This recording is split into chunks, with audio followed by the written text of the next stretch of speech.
আসসালামু আলাইকুম। আপনারা সবাই কেমন আছেন? আশা করি ভালো আছেন। তো বরাবরের মতো আজকেও দুপুরে রান্না করতে চলে আসলাম। আর আজকে মা মেয়ে দুজনেই রান্না করতে চলে আসলাম, কারণ আমি যে তরকারিটা আজকে রান্না করব সেইটা আমার বাচ্চারা খাবে না। তাই আমার বড় মেয়ে নিজেই খিচুড়ি রান্না করে নিল। আর এই রান্নাটা সম্পূর্ণ উই একা হাতেই করেছে এবং সাথে ভিডিও করেছে। তো আপনারা দেখে জানাবেন খিচুড়িটা আসলে কেমন হয়েছিল দেখতে।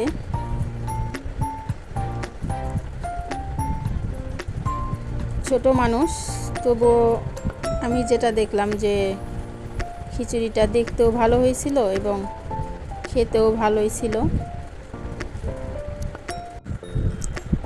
এদিকে ওর রান্না হতে হতে আমি নিজেও নিজের রান্নার সব গুছিয়ে নিলাম। খিচুড়িটা প্রায় হয়ে গিয়েছে। এদিকে আমারও কাটাকাটিগুলো শেষ। তো আমি আজকে যেটা রান্না করব কচুরলতি কাঁঠালের দানা দিয়ে। তো লতিটাকে সিদ্ধ করে নিলাম, অল্প পরিমাণেই কিছু সময় জাল দিয়ে নিলাম। আর এদিকে কাঁঠালের দানাগুলো চিকন চিকন করে কেটে নিয়েছি। লতিটা রান্না করব নোনা ইলিশ দিয়ে। তো রান্নাটা শুরু করে দেই। এখন পেঁয়াজ মরিচের সাথে নোনা ইলিশটাকেও ভেজে নিব। নোনা ইলিশটা অনেক সুন্দর ঘ্রাণ ছড়াচ্ছে। আপনারাও যখন নোনা ইলিশ রান্না করবেন তখন এই ঘ্রাণটা পাবেন, যেটা আমি এখন পাচ্ছি। আর এর সাথে লবণ, হলুদ, মরিচ আর একটু আদা বাটা দিয়ে দেব। তো একটু পানি দিয়ে মশলাটাকে হালকা একটু কষিয়ে নিই। এটার সাথে কাঁঠালের দানাগুলো দিয়ে দিলাম, একটু কষিয়ে নেব।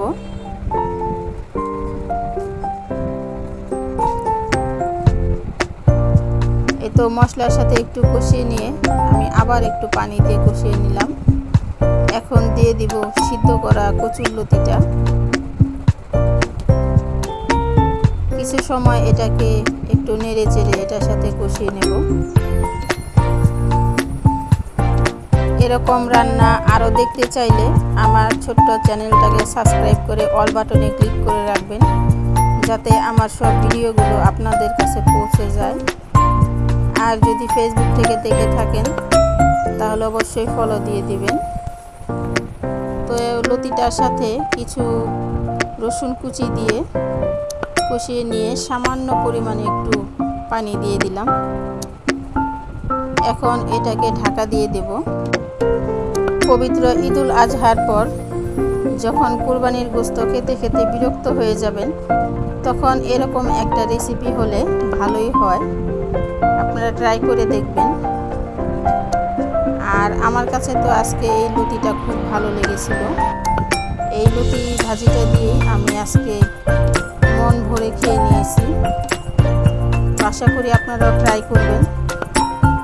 কাঁঠালের দানার সাথে নোনা ইলিশ কচুরলতিটা খুবই ভালো লেগেছিল। তো এ পর্যায়ে এটাকে একদম পানি শুকিয়ে শুকনা টাইপের করে নেব। তো ভাজিটা আমার হয়েও গিয়েছে। এটাকে নামিয়ে নিলাম। দেখুন দেখতে কেমন লাগছে। তো ভিডিওটি আজকের মতো এ পর্যন্তই। সকলে ভালো থাকবেন। আসসালামু আলাইকুম।